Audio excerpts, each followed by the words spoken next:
LG polymers ఏదైతే ఫ్యాక్టరీలో జరిగిన ప్రమాదం చాలా బాధాకరం. ఇప్పటికే రాష్ట్రం అంతా ప్రపంచం అంతా కూడా కరోనాతో భయభ్రాంతులైపోయే పరిస్థితికి వచ్చింది. ఎక్కడ కూడా జనజీవనం స్తంభించే పరిస్థితికి వచ్చింది. అలాంటి సందర్భంలో ఈ సంఘటన జరగడం చాలా బాధేస్తుంది. దగ్గర 12 మంది చనిపోవడం, ఇంకా హాస్పిటల్లో ఒక 350 మంది హాస్పిటల్లో ఉండడం, అదే మరి అందులో పిల్లలు కూడా ఒక 40 మంది ఉండడం. దీని ప్రభావం కూడా మీరు చూస్తే మొన్న తెల్లవారుజాము నిన్న అర్లీ మార్నింగ్ 3 గంటలకు ఆ ప్రాంతంలో ఈ ప్రమాదం జరగడం, అక్కడి నుంచి ఎంత ప్రమాదంగా జరిగిందంటే ఎక్కడికక్కడ మనుషులు కూడా ఆ గ్యాస్ ఎవరైతే పీల్చారో ఇంటెన్సిటీ ఎక్కువైతే ఎక్కడైతే వచ్చిందో వాళ్ళు అక్కడికక్కడే పడిపోవడం, అక్కడి నుంచి నిస్సహాయ స్థితిలో వాళ్ళందరినీ హాస్పిటల్లో చేర్చడం, ఆ యొక్క ఇంపాక్ట్తో అనిమల్స్ కూడా పాడి పశువులు కూడా పదే చనిపోవడం, ఒక 100-200 అనిమల్స్కి అయితే చాలా సీరియస్ అయిపోవడం, చెట్లు కూడా ఆ ప్రభావంతో చెట్లు కూడా ఎండిపోవడం, ఇవన్నీ కూడా చూస్తూ ఉంటే చాలా ప్రమాదంగా జరిగే పరిస్థితి వచ్చింది. అక్కడి నుంచి అక్కడ ఉండే స్థానికంగా ఉండే మా ఎమ్మెల్యే కూడా గణబాబు కానీ మిగిలిన వాళ్ళందరూ స్పాట్కి వెళ్ళడం, ధైర్యంగా పోయి అక్కడ రెస్క్యూ ఆపరేషన్స్ అన్నీ కూడా చేశారు. నాకు ఉదయం ఇన్ఫర్మేషన్ వస్తానే నేను కూడా ఇమ్మీడియట్గా స్పందించడం, అక్కడి నుంచి స్పందించిన వెంటనే మీరు ఒకసారి చూస్తే ప్రధానమంత్రి కూడా దీనిపైన హై లెవెల్ కమిటీ మీటింగ్ కూడా పెట్టడం, డిఫెన్స్ని అదే సమయంలో హోమ్ మినిస్టర్లందరితో రివ్యూ చేయడం, తర్వాత క్యాబినెట్ సెక్రటరీ కూడా రివ్యూ చేయడం, ఎన్డీఆర్ఎఫ్ కానీ అదే మాదిరిగా సిఐఎస్ఎఫ్ కానీ వీళ్ళందరూ కూడా వాళ్ళందరినీ పంపించడం, వాళ్ళందరూ కూడా రెస్క్యూ ఆపరేషన్స్ అన్నీ చేసే పరిస్థితికి వచ్చారు. నిన్న రోజంతా కూడా నేను ఇదే సమీక్షలు చేసుకుంటూ ఎక్కడికక్కడ జరిగేటన్నీ కూడా మాట్లాడుతూ వచ్చాను. మీడియాలో వచ్చేటి చూశాను, అక్కడ జరిగేటివి చూశాను. చాలా బాధేస్తుంది, మనసు కలిచివేస్తుంది. అయితే అక్కడ జరిగిన సంఘటనలు నిస్సహాయంగా చూడడం తప్ప మనం ఏం చేయలేకపోయామనే బాధ కూడా ఉంది. అదే సమయంలో నేను అక్కడికి వెళ్ళడానికి అన్ని విధాల ప్రయత్నం చేశాను, ఇంకా చేస్తూనే ఉన్నాను. గవర్నమెంట్ ఆఫ్ ఇండియా కూడా లెటర్స్ పంపించాను, పిఎంఓకి కానీ అదే మరిగా హోమ్ సెక్రటరీకి, క్యాబినెట్ సెక్రటరీకి, సివిల్ ఏవియేషన్ సెక్రటరీకి పంపించాను. ఈ కరోనా వైరస్ వల్ల నిబంధనలు స్ట్రిక్ట్గా పెట్టారు. ఇది ఎక్స్ట్రాడినరీ సిచ్యువేషన్, దీనికి పర్మిషన్ ఇమ్మని విజిట్ చేయడానికి వారిని కూడా కోరాను, కానీ రాత్రి వరకు రాలేదు. అదే సమయంలో ఈరోజు కూడా ఇంకా కన్ఫర్మేషన్ అలాంటిది ఇంకా రాలేదు. అయితే నిన్న కూడా నేను కేంద్రానికి కూడా ఎప్పటికప్పుడు లెటర్స్ రాస్తూ వచ్చాను. ఎందుకంటే ఇది ఈ స్టెరైన్ యాక్సిడెంట్ అనేది ఇంతవరకు ఎక్కడ కూడా ప్రపంచంలో జరిగిన సాక్ష్యాలు లేవు, దీనికి డాక్యుమెంటరీ ఎవిడెన్స్ కూడా లేదు. అదే మరి ఈ స్టెరైన్ వల్ల జరిగే పరిణామాలు కూడా దుష్పరిణామాలు ఆరోగ్యపరంగా ఏమి ఉంటాయో అవి కూడా ఎక్కడా లేని ఇది ఉంది. అలాంటి సమయంలో దీనికి ఎక్స్పర్ట్స్ అందరూ ఇక్కడ రావాల్సిన అవసరం ఉంది, శాస్త్రవేత్తలు అధ్యయనం చేయాల్సిన అవసరం ఉంది. ఇక్కడ ప్రజానీకానికి ఎలాంటి ట్రీట్మెంట్ ఇవ్వాలనో ఇవ్వడానికి అన్ని చర్యలు తీసుకోవాల్సిన అవసరం ఉందని నిన్న కూడా నేను కొన్ని లెటర్స్ అన్నీ పంపించాను. ఎందుకు నేను ఈ విషయం చెప్తున్నానంటే నేను కూడా నాకు తెలిసినటువంటి మేధావులతో కొంతమందితో మాట్లాడి ఈ సబ్జెక్ట్ ఎక్స్పర్ట్స్ కూడా మాట్లాడాను. వారు కూడా కొన్ని సమాచారాలు ఇచ్చారు. ఆ సమాచారం కూడా తీసుకొని మామూలుగా స్టెరైనే అయితే ఈ స్టెరైన్ దీంట్లో జరిగేదంతా కూడా మీరు చూసినప్పుడు మామూలుగా లిక్విడ్ ఫామ్లో ఉంటుంది. లిక్విడ్ ఫామ్లో ఉండి గ్యాస్గా కన్వర్ట్ అయిందంటే ఏ విధంగా కన్వర్ట్ అయింది? అది ఫెగ్మెంటేషన్, 40 రోజులు లాక్డౌన్లో ఉండడం, లాక్డౌన్లో ఉన్న తర్వాత అక్కడ జరిగిన పరిణామాలు అవన్నీ కూడా అదే ఆటోమేటిక్గా ఆ ఫెర్మెంటేషన్లో వచ్చిందనేది ఒకటి. లేదు అక్కడ ఏమైనా ఇంకేమైనా కెమికల్ యాడ్ అయ్యి ఇది గ్యాస్ రూపేణ వచ్చిందనేది రెండో యాంగిల్. ఇలాంటివన్నీ క్షుణ్ణంగా స్టడీ చేస్తే తప్ప ఇది ఏం జరిగిందని నిర్ధారణ చేయలేదు. అలాంటప్పుడు ఇది సింప్లిఫై చేయడం కూడా కరెక్ట్ కాదు. రెండోది, దీని ప్రభావం ఎంత దూరం ఉంటుంది. అక్కడ ఎయిర్ క్వాలిటీ ఉంది, చుట్టుపక్కలంతా కూడా ఫ్యాక్టరీలో ఎయిర్ క్వాలిటీ ఉంటుంది, ప్రైవేట్ కూడా కొన్ని ఫ్యాక్టరీస్లో ఎయిర్ క్వాలిటీ ఉంటుంది. అదే మరి గవర్నమెంట్ కూడా పొల్యూషన్ బోర్డు తరఫున కొన్ని ఎయిర్ క్వాలిటీస్ ఉంటాయి. ఆ ఎయిర్ క్వాలిటీ డివైసెస్లో ఏ టైప్ ఆఫ్ ఇన్ఫర్మేషన్ ఉందో ఆ ఇన్ఫర్మేషన్ తీసుకోవాలి.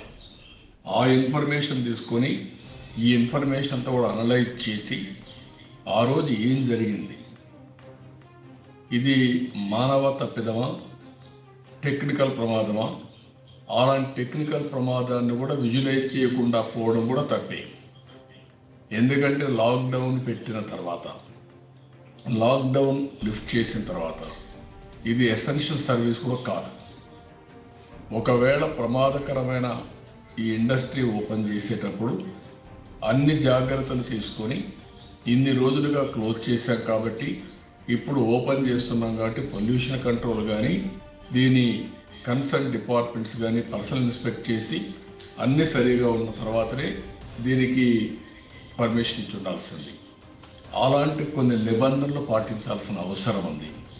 అదే కాకుండా ఒకప్పుడు ఇది కొద్దిగా అవుట్స్కర్ట్స్ సిటీకి ఉండొచ్చు, కానీ ఈరోజు మనం చూస్తే సిటీ మధ్యలో ఉంది. ఎటు చూసినా జనసాంద్రత విపరీతంగా ఉండే పరిస్థితి ఉంది. అలాంటి పరిస్థితిలో ఈరోజు దీన్ని ఆపరేట్ చేసిన విధానం కూడా కొంత కరెక్ట్ కాదనేది నా అభిప్రాయం. ఇలాంటి ప్రమాదం జరిగినప్పుడు దీనికి ఎక్కడ కూడా ఇలాంటి జరిగినప్పుడు జరిగిందా, జరిగితే ఎలాంటి ఇంపాక్ట్ ఉంది అలాంటి ఆధారాలు లేవు. కానీ సిమిలర్ ఇన్సిడెంట్స్ కొన్ని జరిగాయి. భోపాల్ కానీ ప్రపంచంలో ఇంకా చాలా సంఘటనలు జరిగాయి. ఆ సంఘటనలు జరిగినప్పుడు అక్కడ పరిస్థితులు బట్టి అక్కడ కూడా రెస్పాండ్ అయ్యి ఏ విధంగా ఆర్థిక సహాయం చేయడం కానీ లేకుంటే ఫ్యాక్టరీస్ కాంపన్సేషన్ పే చేయడం కానీ అవన్నీ జరిగాయి. కానీ ఇలాంటిది స్టెరైన్ అనేది ఎక్కడ కూడా యాక్సిడెంట్ అయిన సందర్భాలు ఇంతవరకు లేదు. దీనికి డాక్యుమెంటరీ ఎవిడెన్స్ కానీ అదే మరి సైంటిఫిక్ ఎవిడెన్స్ కూడా క్రియేట్ చేయాల్సిన అవసరం ఉంది.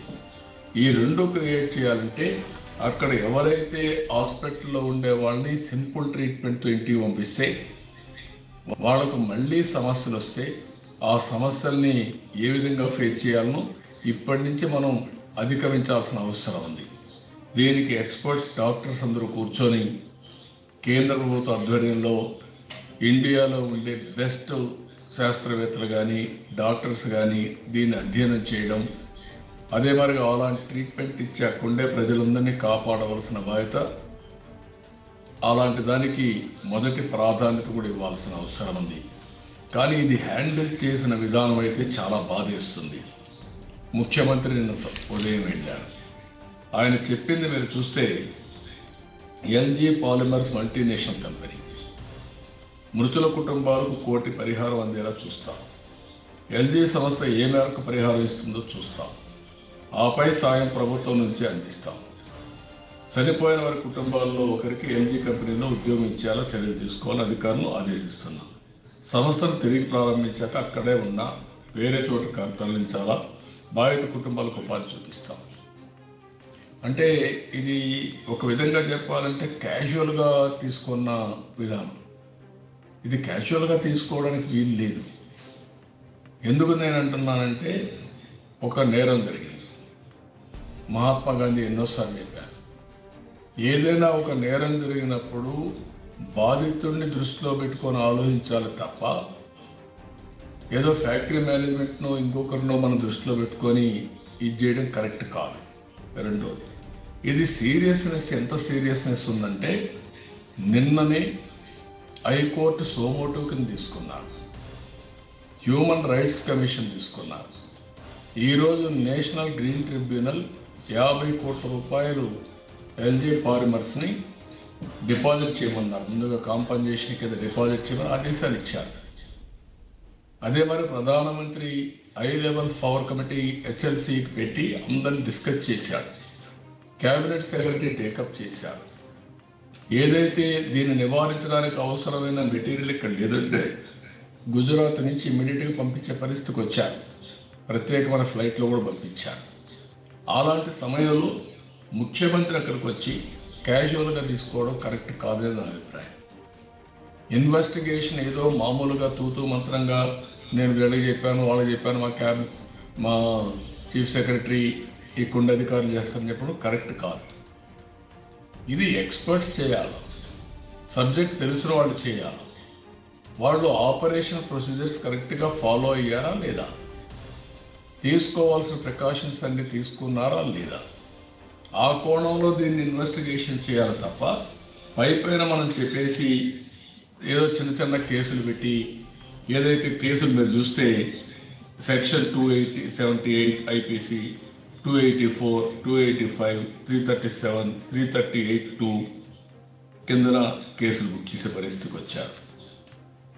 అంటే ఇవన్నీ మనం చూసినప్పుడు సింపుల్ కేసెస్ పెట్టేసి నార్మల్ కింద ఈ కేసుని ఎంక్వైరీ చేస్తున్నాం అని చెప్పడం కరెక్ట్ కాదు. అదే మరి కంపెనీ మీరు చూస్తే ప్రమాదానికి దారితీసిన పరిస్థితులు అన్వేషిస్తున్నాం. మాకు సాంకేతిక బృందాలను ఆ పనికి అప్పచెప్పాం. స్థానికంగా ఉన్న దర్యాప్తు అధికారులతో కలిసి ప్రమాదానికి కారణాలు కనిపెట్టేందుకు ప్రయత్నిస్తున్నాం. అంతర్జాతీయ సంస్థగా అత్యున్నత పర్యావరణ పరిరక్షణ, భద్రత ప్రమాణాలను తాము కట్టుబడి ఉన్నాం. ఇది వాళ్ళు ఇచ్చిన స్టేట్మెంట్. ఇవన్నీ కూడా మనం ఒకసారి ఆలోచించినప్పుడు ఏదైతే ప్రజల ప్రాణాలు, ప్రజల ఆరోగ్యం, 12 మంది చనిపోయారు, భయభ్రాంతులైపోయారు. ముఖ్యమంత్రి విజిట్ చేశారు. ఎందుకంటే ముఖ్యమంత్రిగా ఉండే వ్యక్తికి అధికారం ఉంది. కేంద్ర ప్రభుత్వంతో మాట్లాడి ఎప్పటికప్పుడు సమీక్ష చేసుకోవచ్చు. ఎక్స్పర్ట్స్ అందరి దేశంలో కానీ ప్రపంచంలో కానీ అలాంటి అభిప్రాయాలు కూడా సేకరించి ఎలాంటి చర్యలు తీసుకోవాలో ఆ చర్యలు తీసుకోవచ్చు. ఒకవేళ ఫ్యాక్టరీ తప్పు చేసినప్పుడు ఇక్కడ మొహమాటం అవసరం లేదు. తప్పు చేసిన వ్యక్తి ఏ స్థాయిలో ఉన్నా ఎవరైనా శిక్షకు అర్హుడు. ఎవరికి కూడా ప్రాణాలు తీసే అవకాశం లేదు. మామూలు యాక్సిడెంట్ కాదు. ఒక ఫ్యాక్టరీలో జరిగితే ఆ ఫ్యాక్టరీలో ఒకరో ఇద్దరు కార్మికులు చనిపోతూ ఉంటారు. ఓసారి 5-10 మంది కూడా అవుతారు. మన రాష్ట్రంలో ఫస్ట్ టైం బయట వాళ్ళు చనిపోవడం, నాట్ ఫ్యాక్టరీ కార్మికులే కాదు, బయట వాళ్ళు చనిపోవడం, ఇది ఫస్ట్ టైం ఇది. కాబట్టి ఆ ప్రాంతం అంతా కూడా కొన్ని వేల మంది భయభ్రాంతులే వెళ్ళిపోవడం. నిన్న సాయంత్రం గుజరాత్ నుంచి మెటీరియల్ తెచ్చిన తర్వాత మళ్ళీ ఒకసారి అధ్యయనం చేసిన తర్వాత ప్రభుత్వం సరిగా డీల్ చేయకుండా, కరెక్ట్గా వాళ్ళందరికీ సమాచారం ఇవ్వకుండా పోయి ఆ 1.5 కిలోమీటర్ ఏదైతే ఉందో ఆ ఏరియా అంతా కూడా ప్రచారం చేశారు. వాలంటీర్లు వాళ్ళని పెట్టి సమాచారం అంతా ఇచ్చి ప్రచారం చేశారు. మీరంతా వెళ్ళిపోండి ఇక్కడి నుంచి అని.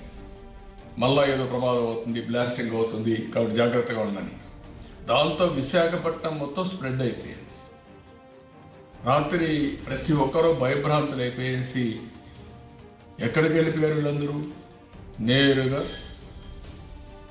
బీచ్ రోడ్లకు ఆ పక్కకి వెళ్ళిపోయే పరిస్థితి వచ్చారు, పరిగెత్తే పరిస్థితికి వచ్చారు. ఇది అడ్మినిస్ట్రేషన్ గారి గవర్నెన్స్ యొక్క ఫెయిల్యూర్ కింద వస్తుంది. జాగ్రత్తగా లేకపోతే ఇప్పటికే అక్కడ ఉండేవాళ్ళు ప్యానిక్ రియాక్షన్లో ఉన్నారు. అలాంటి వారికి మనం భరోసా ఇవ్వడమే కాకుండా వారిని ఏ విధంగా ఆదుకుంటాం కూడా చెప్పాల్సిన బాధ్యత ఈ ప్రభుత్వానికి ఉంది. అవి చెప్పకుండా ఇలాంటి చేసేదాని వల్ల చాలా సమస్యలు వస్తాయి. ఇక్కడ కూడా ఈ స్టెరిన్ గ్యాస్ వల్ల మీరు చూస్తే కొంతమంది అసెస్మెంటు ఇది ఎక్కువ దూరం పోదు, 500 మీటర్ల కంటే ప్రయాణించే అవకాశం లేదు. ఇంకొక పక్కన చూస్తే ఇది ఫెగ్మెంటేషన్ నేను ముందే చెప్పాను, దానివల్ల జరిగిందా 40 రోజులు లాక్డౌన్ వల్ల, లేకపోతే దీంట్లో ఇంకా ఏమైనా కెమికల్ కూడా కలిసి ఈ ప్రమాదానికి గురైందా?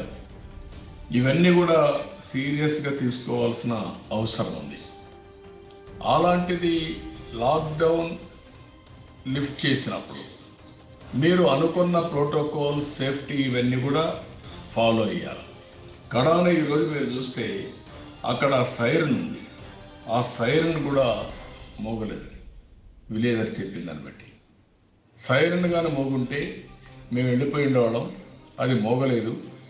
కాబట్టి మేమందరం అక్కడ ఉండి ఆ వాసన వచ్చిన తర్వాత ఎప్పటికప్పుడు పోయాం. కొంతమంది ఇంట్లో నిద్రపోయిన వాళ్ళు అక్కడికక్కడే ఎండప్ అయిపోయే పరిస్థితి వచ్చారు.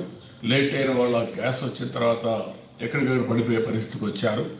కొంతమంది స్కూటర్లో పోతూ పోతూ కుప్పగొలిపోయారు. కొంతమంది రోడ్డు మీద ఉంటే ఈ గ్యాస్ వస్తానే అది కొట్టిన దెబ్బకి, షాక్కి, ఆ స్ట్రోక్కి పక్కన కాలువలో పడిపోయే పరిస్థితికి వచ్చారు. ఎక్కడ ఉండే వాళ్ళు ఇంటెన్సిటీని బట్టి కుప్పగూలిపోయే పరిస్థితికి వచ్చారు.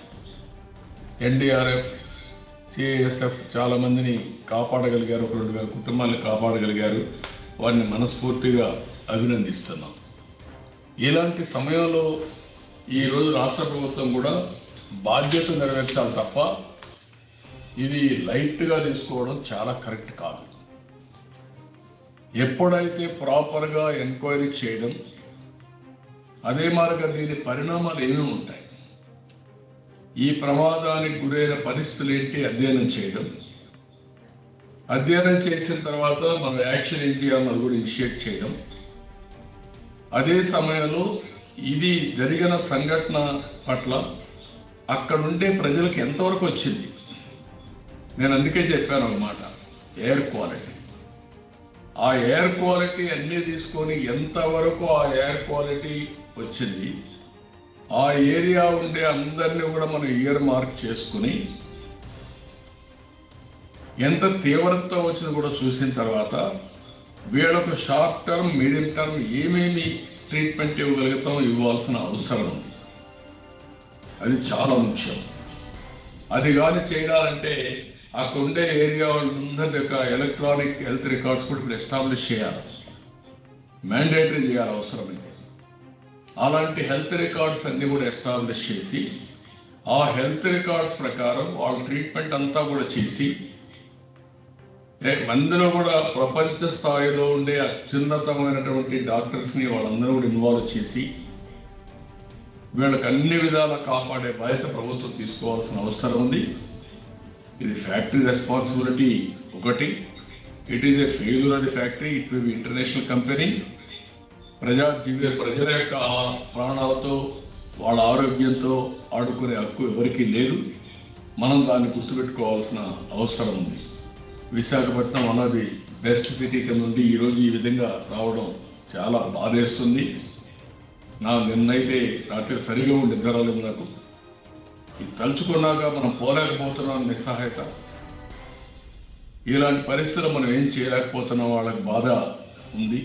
అయినా కూడా నిన్నంతా ట్రై చేశాను, ఎదురు కూడా ట్రై చేస్తున్నా. ఎప్పుడు పర్మిషన్ వస్తే అప్పుడు వెళ్ళడానికి కూడా సిద్ధంగా ఉన్నా.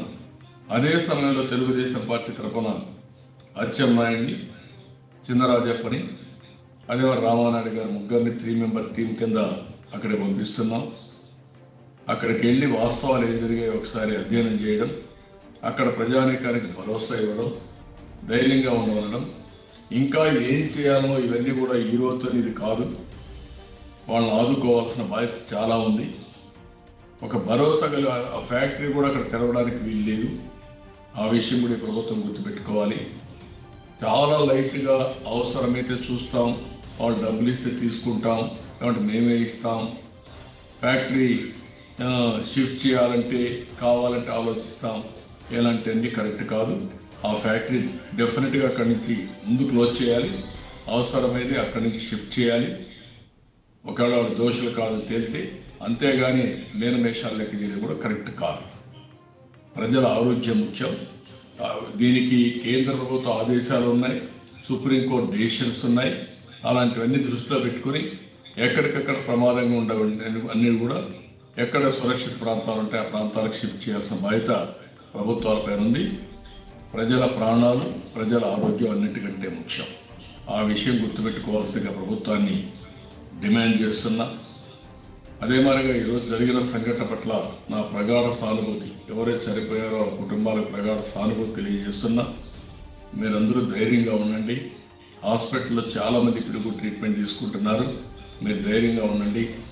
మేము కూడా కేంద్ర ప్రభుత్వానికి కూడా ప్రధానమంత్రికి, హోమ్ మినిస్టర్కి ఒక లెటర్ కూడా రాస్తాను ఈరోజు. ఆ లెటర్లో కూడా ఈ విషయాలని చెప్తూ ఎవరైతే ఎక్స్పర్ట్స్ ఉన్నారో వాళ్ళందరినీ పంపించి దీన్ని అధ్యయనం చేయాలి. అదే సమయంలో వీళ్ళ ఆరోగ్యానికి కూడా ఏమేం చేయాలో అవన్నీ చేసి వాళ్ళని కాపాడవలసిన అవసరం ఉంది.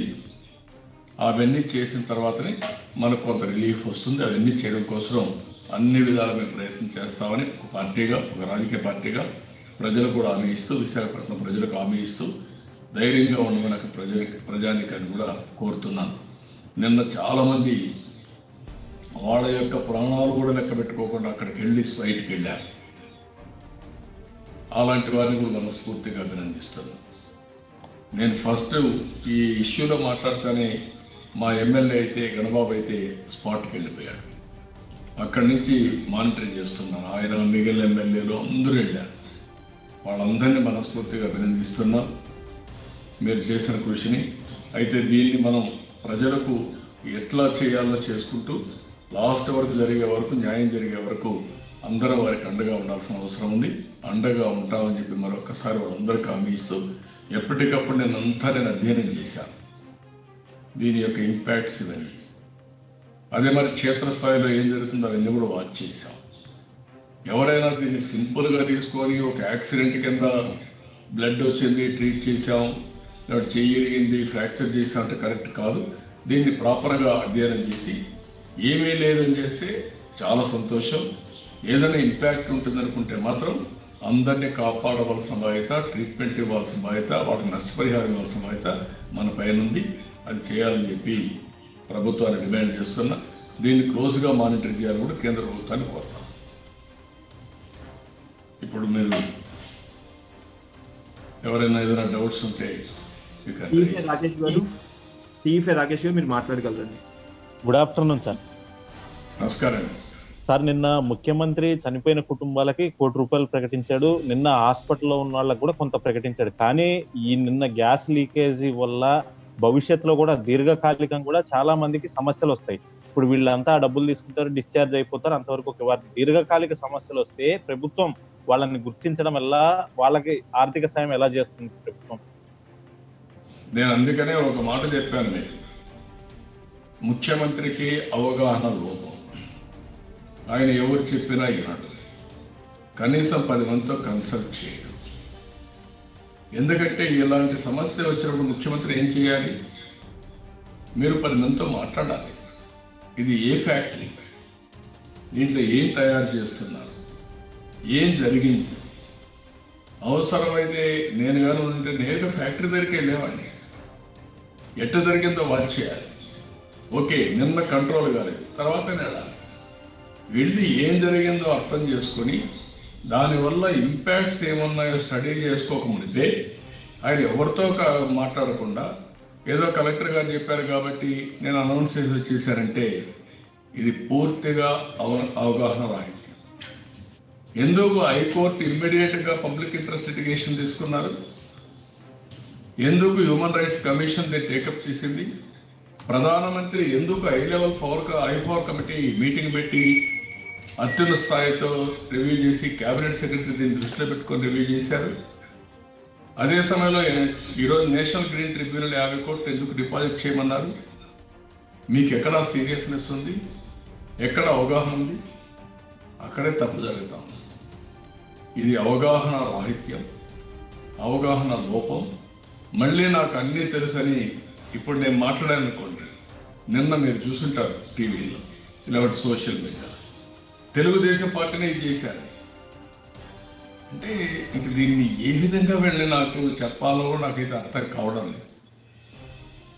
ఎక్కడన్నా వాడు కానీ ఎవరన్నా కానీ నేరుగా లిక్కర్ షాపుల్లో ఓపెన్ చేసి అక్కడికి పోయి తాగారు, వీళ్ళందరూ చనిపోతున్నారు, ఇవన్నీ జరుగుతున్నాయి, కరోనా స్ప్రెడ్ అవుతుందని తెలుగుదేశం వాళ్ళు లైన్ పంపించారు. అంటే ఏం మాట్లాడుతున్నారు, లేదంటే ఇది ఇంటారా ప్రజలు, మనం మాట్లాడడం కరెక్టా అనేది సభ్యత కూడా లేకుండా మాట్లాడేది. నిన్న కూడా ఇదే వారిగా మాట్లాడు. ఇవన్నీ కూడా కరెక్ట్ అప్రోచ్ కాదు. ఇప్పుడు కూడా నా మీద అటాక్ చేస్తారు, నాకు తెలుసు. నేను రాజకీయం చేయాలి. ఈరోజు గవర్నమెంట్ తప్పిదాలు ఉన్నాయి, మీరు ఓవర్లుక్ చేస్తున్నారు చాలా విషయాలు. చెప్పకపోతే నేను కూడా తప్పు చేసినట్టు అవుతాను నా అనుభవం. ఏది కూడా సూపర్ఫిషియల్గా పైన తిరిగేసి ప్రజల జీవితాలతో ఆడుకునే ఇది మనకు రాకూడదు. ఒక మ్యాండేట్ ఇచ్చిన తర్వాత ప్రజా జీవితాలు కాపాడతామని, ప్రజల భవిష్యత్తుకు భరోసా ఇస్తామని వచ్చిన తర్వాత మనం ఇచ్చే బాధ్యత మనం తీసుకోవాల్సిన అవసరం ఉంది. కరోనా విషయంలో కూడా జరిగింది. ఆ రోజు కూడా ఏం జరిగింది కరోనా విషయంలో? ఇది చాలా సింపుల్, ఏం కాదు, ఒక ట్యాబ్లెట్ వేసుకుని సరిపోతుంది, బ్లీచింగ్ పౌడర్ సరిపోతుందని చెప్పి ఈ పరిస్థితి తీసుకొచ్చారు. ఏది కూడా డెప్త్కు పోకుండా పైన చేస్తే చాలా సమస్యలు వస్తాయి, రాష్ట్రానికి ప్రజలకు చాలా ఇబ్బందులు వస్తాయి. ఆ విషయం చెప్పడానికే నేను ఈరోజు చాలా క్లియర్గా ముందుకు వచ్చాను. I want register this. ఏమీ లేదని ప్రపంచంలో ఉండే శాస్త్రవేత్తలు చెప్పగలిగితే, సైంటిస్ట్ అందరూ చెప్పగలిగితే, డాక్టర్స్ అని చెప్పగలిగితే బాధ లేదు. కానీ అది చెప్పడం చాలా అవసరం. ఆ డైరెక్షన్లో ప్రోపు ఉండడం చాలా అవసరం. ఇన్వెస్టిగేషన్ కూడా ఆ డైరెక్షన్లోకి వెళ్ళాలి. అట్లా కాకుండా ఇప్పుడంతా జరిగిపోయేసి మనం చేయకుండా ఫెయిల్ అయ్యి మళ్ళా 6 నెలల తర్వాత వాళ్ళ జీవితాలు అంధకారం అయిపోతే కొన్ని పేపర్లో టీవీల్లో వస్తున్నాయి, నేను మాట్లాడడం లేదు ఇప్పుడే. చాలా లాంగ్ టర్మ్లో ఇంపాక్ట్ ఉంటుందని రాస్తున్నారు. అది అవునా కాదా అనేది కూడా ఈ స్టెరైన్ వల్ల అవుతుందా కాదా కూడా మనం అధ్యయనం చేయాల్సిన అవసరం ఉంది. అధ్యయనం చేయకపోతే కన్క్లూజన్ రావడం కరెక్ట్ కాదు. అక్కడ ప్రజల్ని ఆదుకోవాలి, వాళ్ళ ఆరోగ్యం చాలా ముఖ్యం.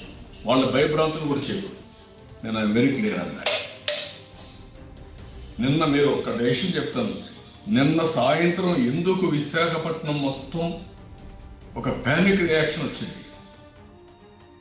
ఎవరు నిద్రపోయారా విశాఖపట్నంలో? రాత్రి మిడ్నైట్ వరకు ఇప్పటికైనా వచ్చారా? ఇవన్నీ కూడా చాలా, ఒక ప్రభుత్వం అన్నప్పుడు వాస్తవ పరిస్థితులు దృష్టిలో పెట్టుకొని ప్రజల్ని గైడ్ చేయాలి. Time to time electronic media ఉంది, ప్రింట్ మీడియా ఉంది, లేకపోతే ఇప్పుడు సోషల్ మీడియా ఉంది. ఒక వాస్తవం ఆ ఏరియా అంతా పెట్టచ్చు, చెప్పచ్చు, టైం టు టైం గైడ్ చేయొచ్చు. అందుకే రియల్ టైం గవర్నెన్స్ తీసుకొచ్చాం. ఆ రియల్ టైం గవర్నెన్స్ ఉంటే ఇలాంటప్పుడు విపత్కర పరిస్థితులు పర్ఫెక్ట్గా ఉపయోగించుకొని ఆ ఏరియాకి కమ్యూనికేట్ చేయొచ్చు. ఇది చాలా ముఖ్యం. ఆ విషయం గుర్తుపెట్టుకోవాల్సిన అవసరం ఉంది. ఎన్టీవీ రవిచంద్ర గారు మీరు మాట. Sir good afternoon sir. ప్రభుత్వం సీనియర్ ఐఏఎస్ అధికారులను 5గురిని ప్రత్యేకంగా దీని మీద ఎంక్వైరీకి వేసింది. అదేవిధంగా చరిత్రలో ఎన్నడూ ఏ ప్రమాదంలో కూడా ₹1 ఏదైతే నష్టపరిహారం ఇవ్వలేదని కూడా ప్రభుత్వం చెప్తూ ఉన్నారు. మరోవైపు మీరేమో ప్రత్యేకంగా విచారణ జరపాలని మీరు అంటున్నారు. ఎట్లా చూడాలి దీన్ని? ఎట్లా చూస్తారయ్యా? నేను అడుగుతున్నా నిన్ను. నువ్వు అడిగే క్వశ్చన్ నువ్వు వాళ్ళని అడగాలని భయం. అందుకే అడిగారు. నేను నేషనల్ మీడియాలో ఉతికారేశారు పివి రమేష్. ఆయన సీనియర్ ఆఫీసరే, పెద్ద అడ్వైజర్. అదే మరి ఇంకొక ఆయన దేవురపల్లి అమర్, ఆయన 44 సంవత్సరాలు రాజకీయ జర్నలిజంలో ఉన్నానని చెప్పి ఫోజులు కొట్టాడు. వాళ్ళు ఒకటే అడిగారు, ఎందుకు ఇన్వెస్టిగేషన్ చేయరు అని అడిగారు. 5 మంది ఐఏఎస్ ఆఫీసర్లు ఏం చేస్తారండి ఇన్వెస్టిగేషన్? ఎవరికి స్టెరైన్ ఎప్పుడన్నా విన్నారా? నేనే విన్నా. ఇన్నేళ్ళు నేను ముఖ్యమంత్రిగా ఉన్నా. ఇన్నేళ్ళు ముఖ్యమంత్రిగా ఉన్న వ్యక్తికి స్టెరైన్ అంటే ఏంటో నాకు తెలియకపోతే నేను గ్లోబల్ ఏదైతే మేము ఒక GFST పెట్టా, global forum for sustainable transformation. అందులో అధ్యయనం చేస్తే ఒక 4 సైంటిస్టులు వచ్చారు. వాళ్ళ యొక్క కన్సర్న్స్ అన్ని వాళ్ళు చెప్పారు సబ్జెక్ట్ మీద. అది కూడా కన్క్లూజన్ రావడం లేదు. ఇలాంటి మేధావుల ద్వారా ఎంక్వైరీ చేసి ప్రజలు కాపాడుకునే బాధ్యత తీసుకోవాలి తప్ప మేము ఒక 5 మంది ఆఫీసర్లు వేసాం. ఎందుకు ఆఫీసర్లు? ఒక అడ్మినిస్ట్రేటర్ ఒక ఇద్దరు కావాలి అంతవరకు. వీళ్ళతో ఎట్లా అవుతుంది? వాళ్ళకి సబ్జెక్ట్ తెలుసా? నాకు తెలియదు. ఐఏఎస్ ఆఫీసర్ల గురించి తెలుసు, వాళ్ళకి సబ్జెక్ట్ తెలియదు. కెమికల్ ఇంజనీర్స్ సార్ వీళ్ళు కాదు, లేకుంటే సైంటిఫిక్ ఇది ఉండేవాళ్ళ కాదు. ఆ విషయాలు గుర్తుపెట్టుకొని మనం మాట్లాడాల్సిన అవసరం ఉంది.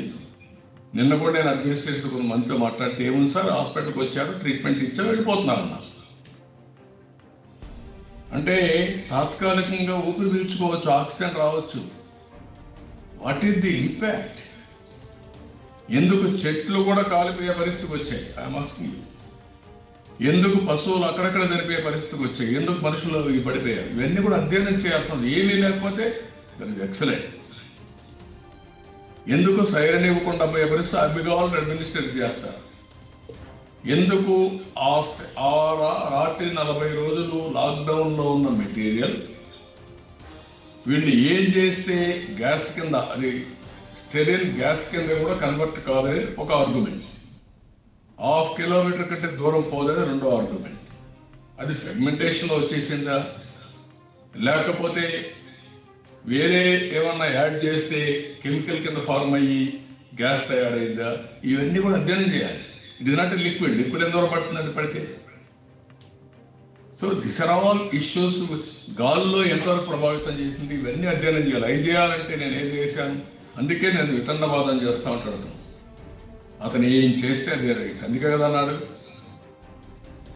పారాసిటమాల్ వేసుకుంటే సరిపోతుందని, బ్లీచింగ్ పౌడర్. తప్పు కదండి ఇవన్నీ. నాకు తెలియని సబ్జెక్టులో నేను ఇంటర్ఫియర్ కావడం ఏంటి? నేను అడ్మినిస్ట్రేటర్ని. ముఖ్యమంత్రి కూడా ఎవరైనా సరే ముఖ్యమంత్రులు మనం అడ్మినిస్ట్రేటర్స్ అంతవరకే, పాలసీ మేకర్స్ అంతవరకే. చట్టం ఒకటి ఉంటుంది, అవన్నీ కూడా ఫాలో అవుతూ అడ్మినిస్ట్రేటర్గా మీరు ఏం చేయాలో 10 మందితో మాట్లాడి వాళ్ళు ఇచ్చిన ఐడియాలు తీసుకొని మీరు ఎగ్జిక్యూట్ చేయడం తప్ప మీ ఓన్ పాండిత్యం ఏంటి ఇటన్నిటికీ మేము మళ్ళా ఎదురుదాం. ఎందుకే చెప్పాను, మేము 5 మందిని వేసాం, ₹1 ఇచ్చాం. ₹1 సరిపోతుందండి? మనిషి మళ్ళా బతికిస్తారా ₹1 మీరు మనుషులు? అలాంటివి ఆలోచించమంటున్నా. అలాంటివి ఆలోచించకుండా కావాలని ఎదురుదాడి చేసి, నిన్నటి వరకు ఎవరిని అడిగారా డబ్బులు ఇమ్మని? ఎందుకు అడగలేదు? మనుషుల ప్రాణాలు విలువ ఎక్కువ. అదే మరి జరిగిపోయిన ప్రాణాలు మళ్ళా తేలంగాట కుటుంబాలు ఆదుకోవాల్సిన బాధ్యత మన పైన ఉంది. అప్పుడు ఇవన్నీ వస్తాయి. అందుకే ఈ విషయాలు మనం గుర్తుపెట్టుకోవాల్సిన అవసరం ఉంది. ఎదురుదాడి చేయడం మానేయండి. ఇప్పటికైనా ప్రజల జీవితాలతో ఆడుకోవద్దండి. ప్రజల్ని కాపాడే బాధ్యత తీసుకోండి. ఎవరో చెప్తే వినండి. వాస్తవాలు ఉంటే అందులో స్వీకరించండి, అవాస్తవాలు వదిలేయండి. నేనేమి ఇక్కడ పాలిటిక్స్ మాట్లాడాలి. మీరు ముఖ్యమంత్రిగా పోయి వచ్చారు, ఎందుకు ప్యానిక్ రియాక్షన్ వచ్చింది చెప్పండి? ప్రభుత్వాలు అనేది, నాయకుడు అనేది హ్యాండిల్ చేయడం బట్టి ఉంటుంది. మామూలు ఇన్సిడెంట్, నేను విశాఖపట్నం పోతే అక్కడే ఉన్నాను కదా, 8-9 days ఉన్నా బుద్ధిగా. ఎందుకున్నాను? ఒక నమ్మకం ఇవ్వాలి, వాస్తవంలో ఉండే బాధితులకి న్యాయం జరగాలి, భరోసా ఇవ్వాలి. అందుకనే వచ్చాను, ఆడనే ఉండిపోయాను. బ్యాగ్తో వెళ్ళాక అక్కడే ఉన్నాను నేను.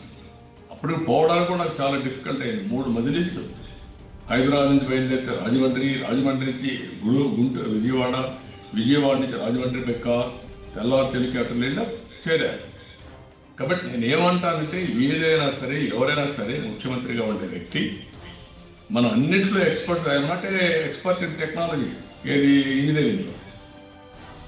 ఇంజనీరింగ్లో ఎక్స్పర్ట్ కాదు, కానీ ఇంజనీర్స్ ఉన్నారు, వాళ్ళ ఐడియా తీసుకొని మనం డెసిషన్ ఇస్తాం. ఇది చేయండి, ఇది చేస్తే కరెక్ట్గా ఉంటుంది చెప్తాం. అది చేయాల్సిన అవసరం. ఎనిబడి హన్స్ ఇండియా సాంబశివరావు గారు మాట్లాడగలరండి మేము. నమస్తే సార్, సాంబశివరావు సార్. నమస్కారం సార్. సార్, ఇప్పుడు కాంపెన్సేషన్ ఇవ్వటము అంతవరకు ఓకే, డబ్బులు ఎప్పుడైనా ఇవ్వాలి, ఏదో ఒక విధంగా వాళ్ళని ఆదుకోవాలి. అది గవర్నమెంట్ కూడా కొంతవరకు రియాక్ట్ అవ్వడం, అది పాజిటివ్గా తీసుకోవాలి. అయితే ఈ క్రైమ్ జరిగిన దానికి ఎటువంటి లాజికల్ ఎండ్ కావాలని మీరు కోరుకుంటున్నారు? మొదటి క్వశ్చన్. రెండవది, ఈ ఇష్యూ ఇంటర్నేషనల్ కోర్టుకు తీసుకెళ్లే ఉద్దేశం ఏమన్నా తెలుగుదేశం పార్టీకి ఉందా? ఈ రెండింటిలో చెప్పండి. 2 విషయాలు ఇక్కడ మనం గుర్తుపెట్టుకోవాలి. ఈ ఇన్సిడెంట్ నేరం ఎవరు చేసిన, బై డిఫాల్ట్ ఆర్ ఇన్ఎఫిషియన్సీ కూడా. కొన్ని ఇక్కడ ఇది ఒక కెమికల్ ఫ్యాక్టరీ. ఇందులో మీరు లాక్డౌన్ తర్వాత జరిగిన తర్వాత ఇందులో టెక్నికల్ ప్రాబ్లమ్స్ ఏమైనా ఉన్నాయా, లేకపోతే మాన్యువల్ మిస్టేక్స్ ఏమైనా ఉన్నాయా, ఇవి అధ్యయనం చేయాలి. 2, ఇది జరిగిన తర్వాత ప్రమాదం ఏమొస్తుంది అనేది మీరు చెప్పిన విషయాలు కూడా అధ్యయనం చేయాలి. గవర్నమెంట్ చేయలేకపోయినప్పుడు ఇంటర్నేషనల్ కోర్ట్స్ అవన్నీ వస్తాయి. గవర్నమెంట్స్ గట్టిగా ఉన్నప్పుడు న్యాయం చేయడం కోసం గవర్నమెంట్స్ ఆర్ కమిటెడ్ ఉండాలి. అది చేయాల్సిందిగా నేను డిమాండ్ చేస్తున్నా. ఇప్పుడు అందుకనే మీరు నేను మాట్లాడంగానే హైకోర్టు ముందుకు వచ్చారు, ఎన్జిటి వచ్చారు, హ్యూమన్ రైట్స్ కమిషన్ వచ్చింది, కేంద్ర ప్రభుత్వం ముందుకు వచ్చారు, సాక్షాత్ పిఎంఏ ఇంట్రెస్ట్ చూపించి రివ్యూ చేసే పరిస్థితికి వచ్చారు. అందరూ కలిసి ఇక్కడ ఉండే వాళ్ళకు న్యాయం చేసేదానికి ముందుకు పోవాలి తప్ప ప్రభుత్వం పర్వాలేదు, ఏమీ లేదు, ఇది మంచి international company, by seeing that company మనం మాట్లాడడం, లేకుంటే వాళ్ళతో కలిసి ఏం లేదని చూస్తానని మాట్లాడడం కరెక్ట్ కాదు. ఏ కంపెనీ అయినా ఇలాంటి జరిగినప్పుడు వాళ్ళని జాగ్రత్తగా హ్యాండిల్ చేయాల్సిన అవసరం ఉంది. మామూలుగా కొన్ని ఆ ఫ్యాక్టరీలో జరుగుతాయి, అది ఒక విధంగా ట్రీట్ చేస్తాం, అది కూడా జరగడానికి వీలు. కొన్ని బయట జరుగుతూ ఉంటాయి, ఇలాంటి జరుగుతాయి. ఈ జరిగినప్పుడు ఏం జరిగాయో అవన్నీ కూడా అనలైజ్ చేసి యాక్షన్ తీసుకోవాలి. మళ్ళీ ఇండస్ట్రీస్ మీద నేను వ్యతిరేకం కూడా కాదు. ఇండస్ట్రీస్ అనేటివి ఎవరైనా సేఫ్గా రన్ చేయాలి, సేఫ్టీ ప్రికాషన్స్ అన్ని తీసుకోవాల్సిన అవసరం ఉంది. అప్పటికి కూడా జరిగిన తర్వాత కూడా ఏ విధంగా హ్యాండిల్ చేయాలో మళ్ళా అలాంటి జరగకుండా అన్ని విధాలు హ్యాండిల్ చేసే బాధ్యత ప్రభుత్వం మీద ఉంటుంది. ఇంత మునుపు కూడా నేను చాలాసార్లు స్టీల్ ప్లాంట్లో జరిగినప్పుడు కానీ అక్కడ వేరే ఫ్యాక్టరీస్ జరిగినప్పుడు కానీ వెళ్ళాం. అవన్నీ ఆ ఫ్యాక్టరీకే పరిమితమైనవి, బయటికి పరిమితం కాలేదు. హెచ్ఎంటీవీ ఈశ్వర్ గారు, మీరు మాట్లాడగలరండి? Sir, very good afternoon sir. ఇప్పుడు నిన్న జరిగిన సంఘటనలో కుట్రకోణం కూడా ఒకటి ఉండొచ్చు. రాజధానిని అడ్డుకునే ప్రయత్నంతో కొంతమంది చేశారన్నది ఒకటి. గతంలో కూడా స్లీపర్ సెల్స్ గా టీడీపీ కార్యకర్తలు పనిచేశారు. అలాగే మొన్న లిక్కర్ షాపులు వదిలిన రోజు కూడా పెద్ద ఎత్తున టీడీపీనే కార్యకర్తలు పంపించి, మాస్కులు లేకుండా పంపించి ఒక ప్రభుత్వం మీద అప్రతిష్ట పాలు చేసే ప్రయత్నం చేస్తోందన్నది అధికార పార్టీ తరచుగా చెప్తుంది. అంటే వాళ్ళు ఏమన్నా నాకైతే అర్థం కాదు. వీళ్ళు సైకోసా, దుర్మార్గుల, లేకుంటే చేసే అసమర్థ పనుల్ని కప్పించుకోవడానికి మాట్లాడే మాటల నాకు అర్థం కాదు. ప్రజల్ని ఇంకా పశువుల కింద ట్రీట్ చేసి ఏం చెప్పినా నమ్మతారనే విధంగా మాట్లాడడం నీచం. ఎవరు మారుస్తారండి క్యాపిటల్? మీ చేతల్లో ఉంది మార్చడానికి. కావాలని ఇక్కడ ప్రజల్ని అతలాకుతలం చేసి ఇప్పుడు కూడా నేను క్యాపిటల్ మారుస్తా ఏంటి ఇవన్నీ? అందుకే రాజకీయం పోలే ఇప్పటి వరకు. వీళ్ళు కూడా జాగ్రత్తగా ఉండి మాట్లాడాల్సిన అవసరం ప్రతి ఒక్కదానికి. నేను ఫస్ట్ డే నేను చెప్తాను కరోనా వైరస్ గురించి. తప్పు చేస్తున్నారు, జాగ్రత్తగా ఉండమని చెప్తే దానికి మళ్ళీ మేము ఏదో పంపించారు, మేమే స్ప్రెడ్ చేసామని మాట్లాడతారా? కక్కుర్తిపడి మీరు లిక్కర్ షాప్లో ఓపెన్ చేసి ఒకే రోజు చేస్తే అందరూ వచ్చి చేసుకుంటే మళ్ళా తెలుగుదేశం పార్టీ కార్యకర్తలు పంపించి వైలేట్ చేశారు మాట్లాడతారా? ఇప్పుడు ఇంకా మళ్ళా మాట్లాడతారు, సెబటైజ్ అని మాట్లాడతారా? ఎక్కడికి పోతున్నారు లేదు? నేనేం మాట్లాడుతున్నా, మీరేం మాట్లాడుతున్నా? ప్రజల ఆరోగ్యం గురించి నేను మాట్లాడుతున్నా. ఎక్స్పర్ట్స్ కమిటీలు పెట్టి మీరు రివ్యూ చేసి వాళ్ళు కాపాడమని నేను కోరుతున్నా. దానికి దీనికి సంబంధం ఏంటి? నిన్న మార్నింగ్ నుంచి ఇది జరగగానే మళ్ళా దాన్ని స్టార్ట్ చేశారు. అంటే ఎంతమందిని మోసం చేస్తారు మీరు? ఎన్ని రోజులు మోసం చేస్తారు?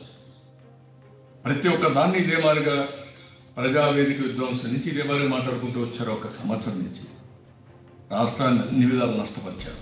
ఇంకా కూడా ఎందుకండి? కనీసం మీ కార్యకర్తలు ఏమనుకున్నారు ఒకసారి ఎగ్జామిన్ చేసుకోండి. మీరు మీ పరిపాలన గురించి, మీరు చేసే తప్పుడు పనుల గురించి. అంటే ప్రజలు నిస్సహాయాలనే కదా మీ ఉద్దేశం? పోలీసు వ్యవస్థ ఉపయోగిస్తామనే కదా? తప్పు. ఇవన్నీ ఇంకా మానేయండి. అందుకే నేషనల్ మీడియా ఉత్తి కాలేస్తే మీరు నన్ను అడిగారు, మీకు ధైర్యం లేదు కాబట్టి. Be clear. ఇక్కడుండే మీడియా మీకు ధైర్యం లేదు అంటే వెరీ క్లియర్, ఏమనుకోవద్దు. ఎందుకంటే మీరు కేసులు పెడతారు. అదే నేషనల్ మీడియా పివి రమేష్ పోతే ఉత్తి కాలేశారు. You answer. ఎందుకు ఎంక్వైరీ చేయలేదు? You answer that. ఇంకొక పక్కన పెద్ద 44 సంవత్సరాల ఎక్స్పీరియన్స్ ఉంది దేవుడిపల్లి అమర్. నేషనల్ మీడియా పోతే ఉతికారేశారు. ఈయన నాకు 44 ఏళ్ళు అనుభవం. అంటే నేను అనుభవం కాదు అడిగేది, ఇక్కడ అడిగిందని చెప్పండి, ఇది అడ్వైజ్ చేయండి గవర్నమెంట్కి అని చెప్పారు. వీడు గవర్నమెంట్కి అడ్వైజ్ చేసే పరిస్థితులు లేదు. ఏదైనా కొన్ని లిమిటేషన్స్ ఉంటాయి, కొంతవరకు ప్రజల టాలరెన్స్ ఉంటుంది. మీరు ఎన్ని విధాల హెరాస్ చేశారండి రాజకీయ పార్టీని, ఎన్ని విధాల హెరాస్ చేశారండి ఆఫీసర్ని, ఎన్ని విధాల హెరాస్ చేశారండి పబ్లిక్ని. ఏంటి ఇవన్నీ ఎక్కడ జరిగాయి ఇంతవరకు? వద్దు, అవన్నీ మానేయండి. అవి మానేసి మీరు సక్రమైన పరిపాలన ఇవ్వడానికి ఆలోచించండి. మీకు చేత కాకపోతే చేత కాదని చెప్పండి. అంతేగాని ప్రతి ఒక్కదానికి ఇప్పుడు అయ్యింది సాయంత్రం రోజు ఎదురుదాడి, ఎన్ని రోజులు చేస్తారు ఎదురుదాడి చేస్తే ఏం భయపడతాం? అంటే కేసులు పెడతారని భయపడాలా, లేకుంటే మీరు ఎదురుదాడి చేస్తారని భయపడాలా? అంటే ప్రజల సమస్య వాళ్ళకు అండగా నేను ఉండాల్సిన పని లేదా? రాజకీయ నాయకులు ఉండాల్సిన పని లేదా? ఇది ప్రజాస్వామ్యం కాదా? మీడియా ఉండాల్సిన పని లేదా? తప్పని చెప్పడానికి వీలు లేదా? కాబట్టి మీరు కూడా నేర్చుకోవాలి. మీరు నేర్చుకోలేకపోతే మీకు ఇబ్బందులు మీకు ఉన్నాయి. కానీ వాస్తవాన్ని ట్రూత్గా ఆలోచించే మనస్తత్వం మీకు కూడా రావాల్సిన అవసరం ఉంది. అందరం కలిసి సమిష్టిగా ఈ రాష్ట్ర ప్రజల కోసం ఆలోచించాలి తప్ప వాళ్ళు ఏదో అడిగారు మేము మిమ్మల్ని అడుగుతున్నాం ఇది కరెక్ట్గా. ఇంకా వేరే హ్యాండ్స్ ఏం రైజ్ లేదు సార్, అంతవరకు ఉన్నాయి సార్ క్వశ్చన్. ఓకే భార్గవ్ గారు.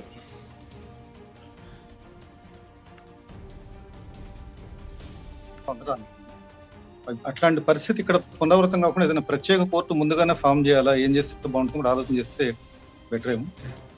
ఏదండి భోపాల్ గ్యాస్ ట్రాజడీ విషయంలో 40 ఏళ్ళైనా అక్కడ బాధితులకి పరిహారం అందలేదు సార్. మన దగ్గర నేనేమన్నానంటే ఇప్పుడే మనం ప్రజలు కూడా భయపడడం కూడా కరెక్ట్ కాదు. అట్ ది సేమ్ టైం ప్రజలకు భరోసా కూడా ఇవ్వాల్సిన అవసరం ఉంది. ప్రాధాన్యత క్రమంలో మీరు ఆలోచిస్తే నేను అందుకే సాయంత్రం PM కూడా ఒక లెటర్ రాస్తానని చెప్పింది. ఫస్ట్ ఎయిర్ క్వాలిటీ టెస్ట్ చేయాలి. ఎన్ని ఎయిర్ క్వాలిటీ ఎన్ని ఉన్నాయో మెజర్ చేసేటి ప్రైవేట్ కానీ పబ్లిక్ కానీ గవర్నమెంట్లో ఉన్నాయో అవన్నీ తీసుకోవాలి. అవి తీసుకొని నిన్న జరిగిన డేటా అంతా ఒకసారి సమీక్ష చేసుకోవాలి. సమీక్ష చేసుకొని ఎంత ఏరియాకు వచ్చింది అనేది ఫస్ట్ ఎస్టాబ్లిష్ చేయాలి. ఇంటెన్సిటీ ఎంత వచ్చింది కూడా ఎస్టాబ్లిష్ చేయాలి. నెంబర్ 2, అది అయిన తర్వాత ఒక ఎక్స్పర్ట్ కమిటీ ఎక్స్పర్ట్ కమిటీ ఇవన్నీ అనలైజ్ చేయాలి.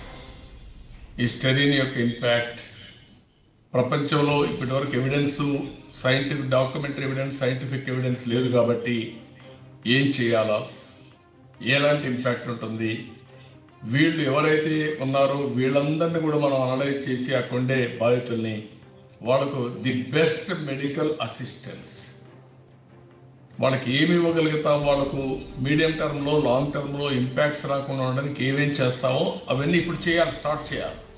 అవి చేసి వాళ్ళు కాపాడుకుంటే ఒకవేళ కానీ అందరూ సైంటిస్ట్ అంతా కలిసి ఇది ఏమి ఇంపాక్ట్ లేదంటే ఊపిరి పీల్చుకొని కాంపన్సేషన్ మనం వర్కౌట్ చేసి ఈ కాంపన్సేషన్ ఇచ్చి వాళ్ళని సేవ్ చేస్తాం. ఆ దిశగా కేంద్రం రాష్ట్రం చేయాలి. అందుకే కేంద్ర ప్రభుత్వానికి కూడా నేను లెటర్ రాస్తానని చెప్పింది. ఈరోజు రాష్ట్రాన్ని ప్రధానమంత్రికి, డెఫినెట్ మన హోమ్ మినిస్టర్కి, ఆయనే కాబట్టి కెలామిటీ మినిస్టర్ కూడా ఇద్దరికి రాసి వాళ్ళు ఎంగేజ్ చేయాలి. మన రాష్ట్రంలో ఉండే నాలెడ్జ్ లిమిటెడ్. దీన్ని డాక్యుమెంటరీ ఎవిడెన్స్ అందుకే అన్నా నేను అక్కడ ఉండే వాళ్ళ యొక్క హెల్త్ రికార్డ్స్ అన్ని మ్యాండేటరీ చేయాలి, ఎలక్ట్రానిక్ హెల్త్ రికార్డ్స్. అవి చేసి దీన్ని అధ్యయనం చేసి ఏది లేకపోతే సంతోషం, కొంతవరకైనా హెల్త్ ఏజెస్ నార్మల్ కోర్స్కి వస్తారు. ఏదైనా అయితే మాత్రం వీళ్ళు బాధ్యత తీసుకోవాలి.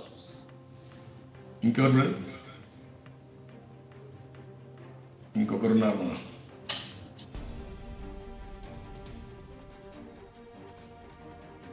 సెకండ్ లాస్ట్ లో రామారావా ఇవ్వండి సార్. గుడ్ ఆఫ్టర్నూన్ అండి. ABN Ramarao sir.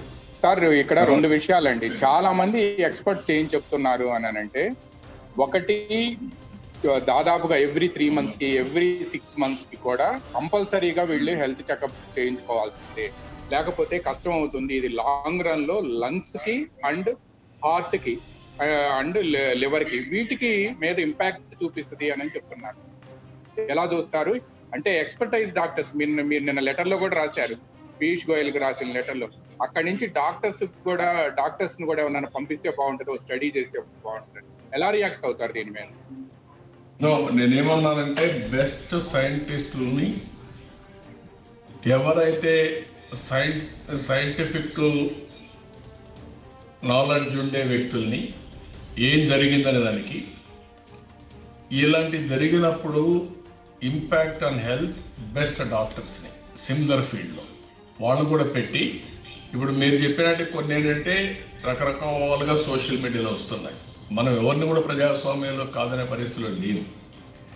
సోషల్ మీడియాలో వచ్చి ఇవన్నీ వస్తూ ఉంటే ఈరోజు కొన్ని నిర్ణయాలు చేసి వీళ్ళ ఆరోగ్యాన్ని కాపాడే బాధ్యత మనం తీసుకున్నప్పుడు అది ఏమీ లేదని తేలినప్పుడు బాధ లేదు. కానీ ఏదైనా సమస్య ఉందనుకుంటే ఇప్పుడే క్యూర్ చేస్తే క్యూర్ అవుతుందనుకుంటే క్యూర్ చేయడం, దాని ఇంపాక్ట్స్ ఏమున్నాయో over a period of time study చేసి వాళ్ళందరినీ కూడా కాపాడుకోవాల్సిన అవసరం ఉంది. అదే నేను చెప్తాను. ఇక్కడ నేను కన్క్లూజన్ రావడం లేదు, ఐఎమ్ వెరీ క్లియర్. కానీ జాగ్రత్త తీసుకోవాల్సిన అవసరం ఉంది. బాధ్యత ప్రభుత్వం పైన ఉంది, కంపెనీ పైన కాదు. కానీ అక్కడ టెక్నికల్గా ఏం జరిగింది, లేకుంటే మాన్యువల్గా ఎక్కడ ఫెయిల్ అయ్యారు, అవన్నీ కూడా అనలైజ్ చేసి ఏవైతే డెఫినెట్గా స్టాండర్డ్ ఆఫ్ ఆపరేషన్ ప్రొసీజర్స్ ఉంటాయి అవి ఫెయిల్ అయ్యింటే అవన్నిటిపైన కూడా యాక్షన్ తీసుకోవాల్సిన అవసరం ఉంది. In the interest of public lifes. ప్రజలు 12 మంది చనిపోయారు, కొన్ని వందల మంది భయభ్రాంతులైపోయారు. ఎప్పుడూ జరగని సంఘటన ఇది. కానీ దాన్ని సెపరేట్గా, ఒక యాక్సిడెంట్ని సెపరేట్గా చూడాలి, దీన్ని సెపరేట్గా చూడాల్సిన అవసరం ఉంది. యాక్సిడెంట్ ఎప్పుడు ఫ్యాక్టరీలో జరుగుతుంది, ఇది ఫ్యాక్టరీ అవుట్ సైడ్ జరిగింది. ఒక కార్ యాక్సిడెంటో, ఒక బస్ యాక్సిడెంటో, ఒక ట్రైన్ యాక్సిడెంట్ అక్కడ జరుగుతుంది, కానీ ఇంతమంది రారు. అది కూడా డేంజరస్, అది కూడా కరెక్ట్ కాదు. కానీ అన్నిటికీ జాగ్రత్తగా ఉండాలి. దీనికి అవుట్ సైడ్ యొక్క హెల్త్ ప్రభావం కూడా ఉంది, సైడ్ ఎఫెక్ట్స్. సో ఉందా లేదా అనేది కూడా ఇంకా మనం నిర్ధారణ కావాలి. దానికి కూడా కన్క్లూజన్ రావడం కరెక్ట్ కాదు. కానీ అక్కడ ఉండే ప్రజానికాన్ని కూడా మనం కాన్ఫిడెన్స్ తీసుకోవాలి, భరోసా ఇవ్వాల్సిన అవసరం ఉంది. సైంటిస్టులు రకరకాలుగా చెప్పే పరిస్థితులు వస్తున్నారు, అవన్నీ కూడా అధ్యయనం చేసి నిజ నిర్ధారణ జరగాలి. దిస్ ఈజ్ ట్రూత్ని ఎస్టాబ్లిష్ చేయాలి. That is important. అందుకే నేను చెప్పింది, దేశంలో ఉండే కొంతమంది doctors, experts, best experts of this type of ఇలాంటి డిసీజెస్ని డీల్ చేసిన డాక్టర్స్ వాళ్ళు రావాలి, సైంటిస్టులు ఉండాలి. దీన్ని నిర్ధారణ చేసి, ఒక విశాఖపట్నం ఇదే బ్యూటిఫుల్ సిటీ, ఆ సిటీని కాపాడుకోవడానికి, అందులో ప్రజాధికారిని కాపాడుకోవడం చేయాలి. ఫ్యాక్టరీ డెఫినెట్గా మార్చాలి, దాంట్లో సెకండ్ థాటే లేదు. ఒకవేళ వాళ్ళు దోషులు కాదనుకున్నప్పుడు మారుస్తారు, లేకుంటే ముందు ఫ్యాక్టరీ క్లోజ్ చేయాలి. No question of giving permission. Okay, thank you అండి. థ్యాంక్ యూ అందరికి నమస్కారాలు. థ్యాంక్ యూ అన్న. ఏంటండి, వీడియో నచ్చిందా? అయితే ఓ లైక్ వేసుకోండి, లేదంటే ఓ కామెంట్ చేయండి. ఎప్పటికప్పుడు మా వీడియోస్ చూడాలంటే సబ్స్క్రైబ్ చేయండి.